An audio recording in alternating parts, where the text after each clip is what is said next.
Welcome back, Guardians, to another Destiny video. And in today's Destiny video, you are going to be seeing me run the raid at the final boss, Crota, beating him and winning the world and the game and just being the best person ever.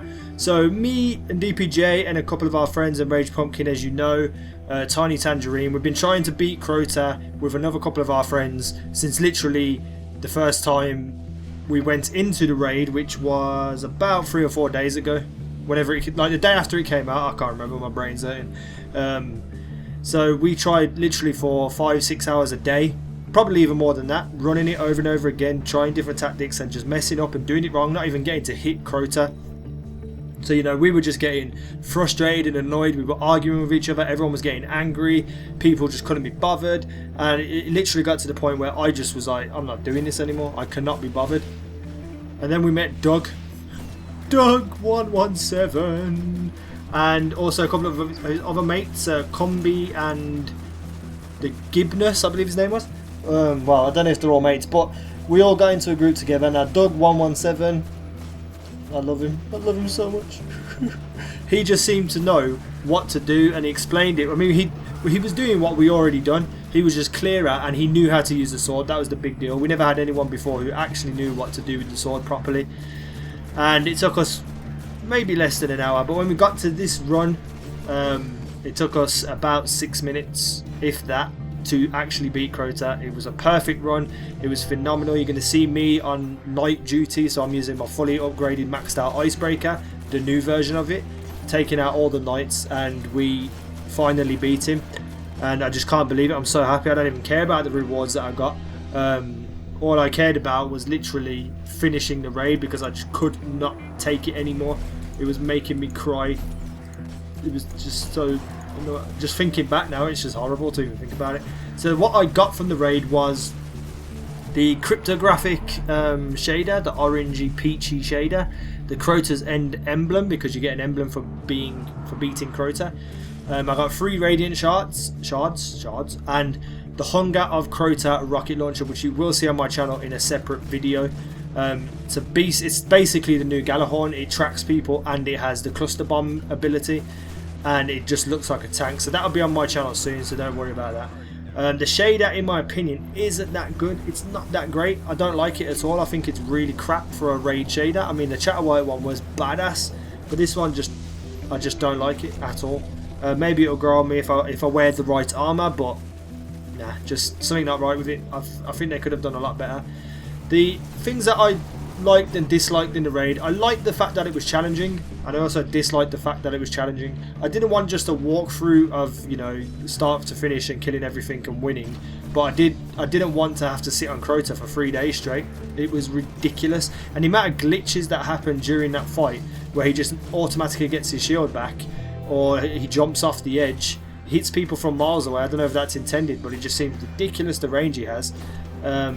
It's just a bit... They've tried too hard to not make it be able to be cheesed, so they've really made it glitchy and made it just near impossible unless you have absolutely perfect communication. I'm not complaining though. I'm happy that it's a bit more challenging than it was. I just think that the glitches and stuff shouldn't exist, and you know, that's neither here nor there though.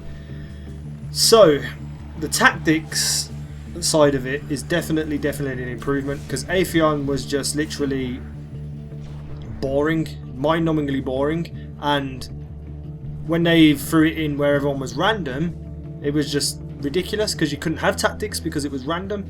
So having people designated to certain things, like one person doing the sword, one person doing the knights, one person calling out, things like that, it works. That's what a raid should be like, and that is something I'm really excited for. It gives me faith that the future iterations of different raids will be that way inclined as well, and it's just badass. Also, getting to the last boss as well.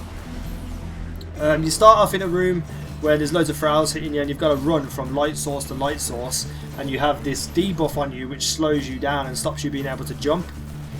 When you get to the light, you have to stand at the light and let it cool off a little bit, and then you can run a bit faster. That is brilliant. I love that. I absolutely love that. It goes a bit funny when you have like a hunter with high agility, because he runs faster than everyone else. So for me, when I first done it, I was getting to the light sources when they were starting to turn red. So I mean, it takes a bit of practice, but other than that, it was a badass part of the raid to get there.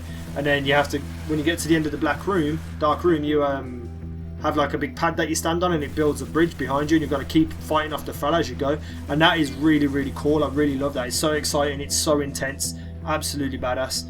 Really, really good part of the raid. The next part is a bridge part, which requires tactics unless you cheese it, but you know, that's neither here nor there. The actual tactics are like, there's a pad that you stand on to build the bridge, and when you're building the bridge, 2 lights come on and the lights kill you. You have to have one person standing on each of those lights while the bridge builds. A sword bearer comes down, you have to kill the sword bearer, and one person runs over with the sword and gets to the other side of the bridge, and you have to do that with each member individually, one at a time. When 3 people get over to the other side, they activate the bridge and the lights from their side. So it's a really, really tactical part of the raid, and it's really, really cool. I actually really do love that part, and I probably, even though I'm probably going to cheese it, I really don't want to, because it's fun. It's a fun part. And then next after that, you kill a bunch of ogres and wizards and such things, and then you have a time sensitive chest, which means you have to run down the hallway and get to the end through the door. If the door closes, you don't get that chest. That's a great addition. That's something different, something unique, something fun.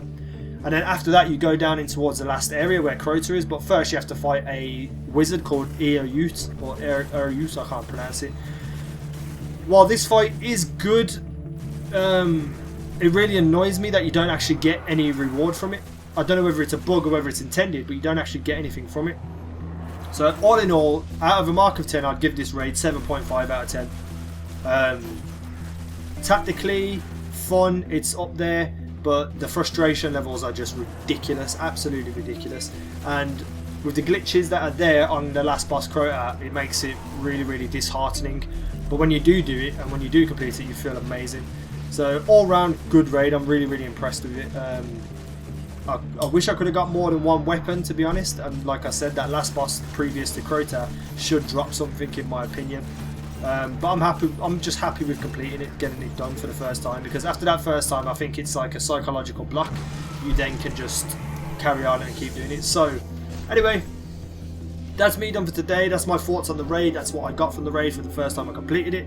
I hope you enjoyed that. If you did, please drop a like and a favourite, leave some comments, leave some feedback, subscribe if you haven't already, and I will see you in the next video.